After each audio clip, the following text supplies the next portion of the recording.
Have you ever wished your Gemini CLI could do more? What if it could connect to your GitHub and review your pull request, pull the design from Figma, or connect literally to any API in the world?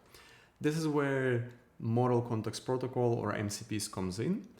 In this step-by-step guide, you will see how you can set up your Gemini CLI, connect to your first MCP, in this case will be GitHub, and really read some data from GitHub. So first we really need to understand how Gemini works and how the whole structure with MCPs are working. So MCPs are a broader, bigger topic, which I will not cover in this video, but feel free to have a look at another videos on this topic.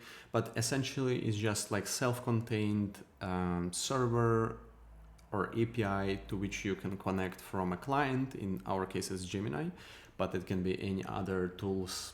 Think of it as REST API for the developers, or like for Gemini. And basically Gemini accesses MCPs through a file called settings.json that sits in your root folder. And this is where all of the connections and configuration comes in.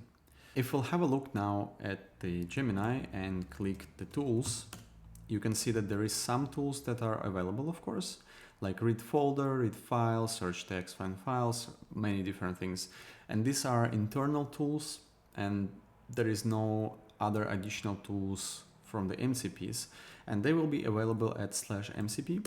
And of course, I don't have anything configured so far, so there is no MCP available. And this is where we'll start. There is, of course, the helper doc. If you think this will be more helpful for you, you can also follow through it or look at my website. I will have also detailed information how to set it up. So the next thing I will do is I will open this settings.json file, and we can see it's located at /gemini.settings.json. I will show on a screen the configuration for Windows and Linux, but they will be kind of similar. So let's open up this file, and you will see there is a theme, and then select the auth type. I'm using my personal account.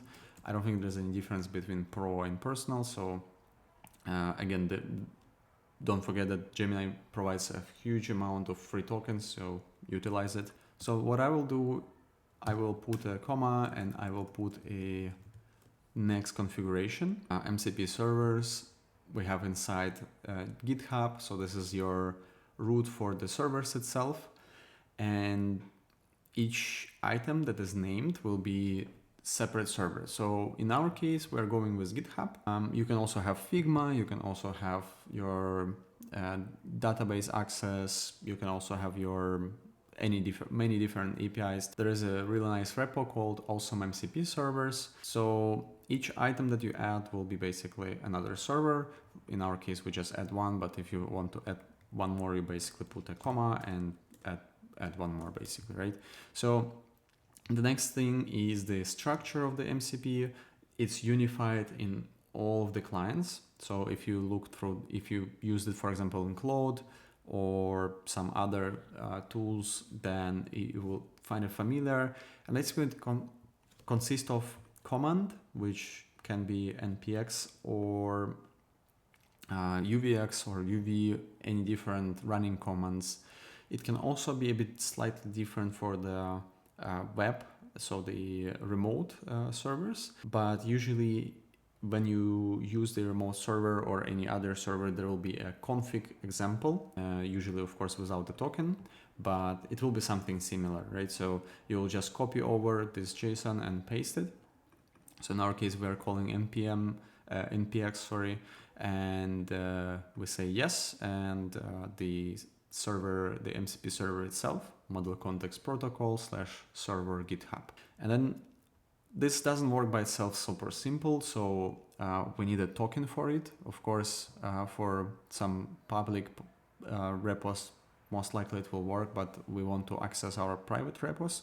And what we do is we need to add a GitHub Personal Access Token. So to get it, we want to open up a GitHub settings personal access tokens new, and then you can put some name of the token. You want to put the expiration date, whatever you need, and maximum is 1 day. And then of course you want to specify which repositories you want and the permissions. In our case, permission, what we need is only the content. So you can put a read only or read write depending on your use cases.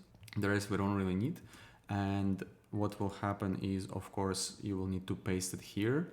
Don't try to use my token. I will invalidate it right after the video. So, or you can, of course, try. Maybe I forgot. But yeah, so just generate token, you will get it, and you can paste it right here. So I opened up the Gemini, and what we can do now is, actually you can already see that we are using one MCP server. Control T to view, so we can see configured MCP servers, GitHub ready, and the list of tools that we already have access to. For example, we can even merge pull requests, get issues, search users. So there is many, kind of a lot of options that we can do. And we can also use a /MCP to review the same actual thing. So you will see the configured MCP servers, GitHub ready. So what we can do with it, right? We connected it. Now we can try to utilize it. And what I have here is my llmx.de website. And I have a package.json. And here I have an N8IO N8N demo component that I'm using to visualize the N8N flows on the website. And of course it's private. So what I will do is I will say which N8N demo version library I'm using in my llmx.de the meet recorder /llmx.de website. And what we should see now is trying to access the repo.